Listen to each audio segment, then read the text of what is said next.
잠언. 잠언이라는 말은 보통 지혜가 담긴 짧고 현명한 격언을 의미하는데 이 책은 이러한 글로 가득합니다. 그중 대부분은 이 책의 중앙인 10장에서 29장에 있지만 사실 잠언에는 훨씬 더 많은 것들이 기록되어 있죠. 특히 초반에 1장부터 9장, 그리고 결론인 30, 31장의 말이죠. 이 책의 서문은 1장 1절부터 9절이며 무엇보다 먼저 이 책을 솔로몬 왕과 관련 짓습니다. 열왕기상 3장에서 솔로몬은 하나님께 이스라엘을 잘 다스릴 수 있도록 지혜를 구하고 하나님은 그를 고대의 가장 지혜로운 자가 되게 하시죠. 또 열왕기상 4장에는 그가 수천 개의 잠언과 시편을 쓰고 동식물에 대한 지식도 수집했다는 기록이 있는데 솔로몬은 마치 이스라엘 지혜 문학의 근원 같습니다. 이 책 전체를 그가 직접 쓴 건 아니지만 이스라엘의 지혜 전통이 그에게서 시작됐으니까요. 서문은 이 책을 읽음으로써 여러분도 지혜를 얻을 수 있다고 말합니다. 우리는 대부분 지혜라고 하면 지식을 떠올리지만 히브리어로 호크마의 뜻은 단순한 정신적 활동 이상으로 실질적 행동도 가리킵니다. 즉, 기술이나 응용 지식에 가깝죠. 출애굽기 31장에 이스라엘의 예술가와 장인이 호크마를 지니고 있다고 기록된 이유가 바로 이겁니다. 따라서 이 책의 목적은 여러분이 하나님의 세계에서 잘 살기 위한 실질적 기술들을 익히도록 돕는 것이죠. 또한 서문은 또 다른 핵심 주제와 관련이 있는데 바로 여호와를 경외하는 것입니다. 여기서 경외란 두려움이 아닌 하나님에 대해 존경과 외경심을 갖고 우주에서 자신의 위치를 깨닫는 것입니다. 즉, 나는 하나님이 아니며 선악과 옳고 그름을 판단하는 주체가 아님을 인지하는 도덕적인 마음가짐입니다. 오히려 하나님 앞에서 자신을 낮춰 하나님이 정의하신 옳고 그름을 인정하는 것이죠.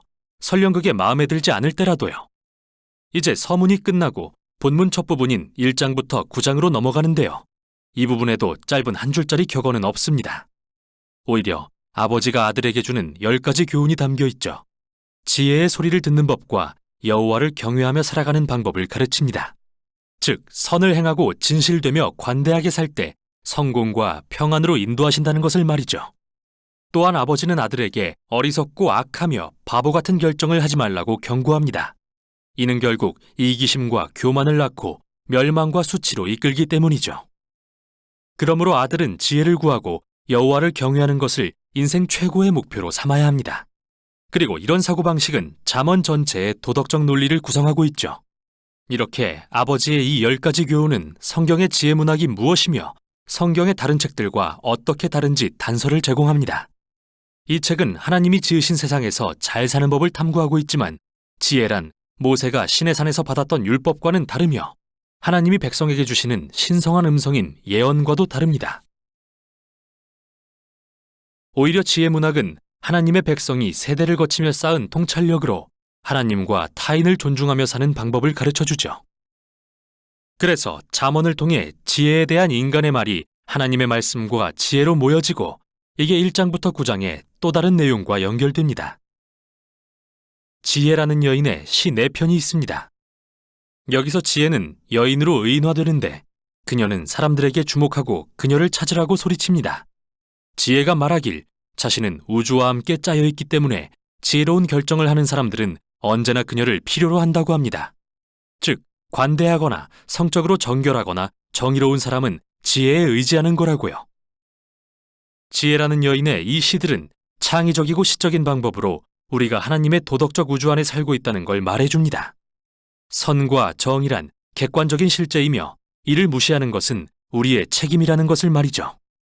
그러므로 여호와를 경외하며 지혜롭게 사는 것은 우주와 결을 맞추는 것이죠. 이렇게 아버지의 교훈과 지혜라는 여인의 시가 만나 이 책이 어떤 의미를 갖는지 분명히 알려줍니다. 여러분은 단지 좋은 조언을 읽는 게 아니라 선조들로부터 지혜를 배우라는 하나님의 초청을 읽는 것이라고요. 이 책의 다음 부분인 10장부터 29장에는 수백 개의 고대 잠언이 나오는데요. 지혜와 여호와를 경외하는 태도를 삶의 모든 영역에 적용하죠.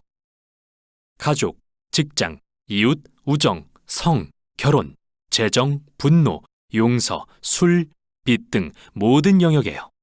그리고 이 잠언들은 1장부터 9장의 가치체계로 걸러진 것들이며 한결같이 매우 짧고 기억하기에 쉬운 것들인데요. 사실 이 부분은 인생의 여정에서 다시 보고 또 보며 참고할 수 있는 내용으로 쓰인 것이죠. 이제 중요한 문제는 이 잠언을 어떻게 읽을 것인가입니다. 먼저 모든 잠언은 본질적으로 개연성에 대한 것입니다.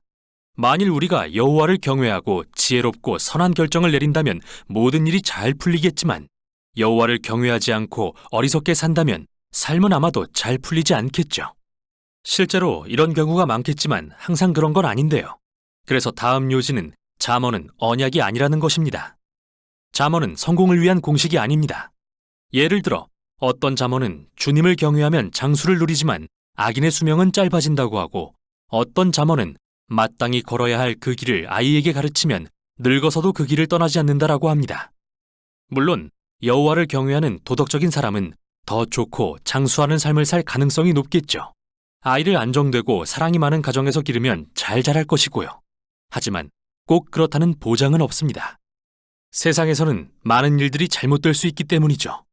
마지막으로 원래 잠언은 일반적인 원칙에 초점을 맞춥니다. 예외가 아니라요. 사실 지혜서들은 예외들을 무시하지 않는데 욥기와 전도서 같은 지혜서들이 바로 그 많은 예외들을 다루고 있습니다. 이 책들은 인생이 간단한 공식을 적용하기에는 너무나 복잡하다는 것을 인정합니다. 그래서 인생을 더 잘 이해하려면 지혜서들을 함께 읽어야 하는 거죠. 이제 마지막 부분입니다. 2개의 긴 시 모음집이 있는데요.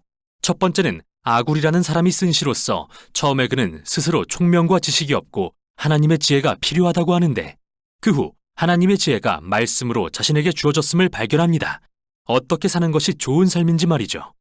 또 아굴은 마치 잠언을 읽는 사람들의 본보기 같습니다.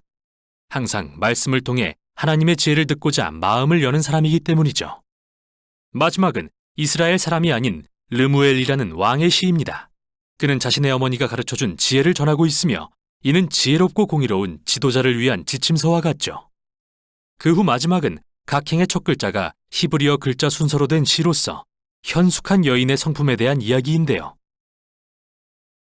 잠언의 지혜를 따라 살며 하나님의 지혜를 좇는 본보기가 되는 여인을 묘사하고 있습니다.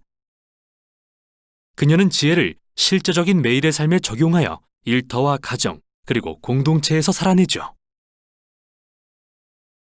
이렇게 이 책은 아버지가 아들에게 지혜라는 여인에게 귀 기울이라는 교훈으로 시작해서 어머니가 아들에게 현숙한 여인에 대해 전하는 교훈으로 끝을 맺습니다. 잠언은 삶의 모든 계절을 지나는 모두를 위한 책이며 하나님의 선한 세상에서 지혜롭게 잘 살기 위한 지침서입니다. 이게 바로 잠언이 전하는 내용입니다.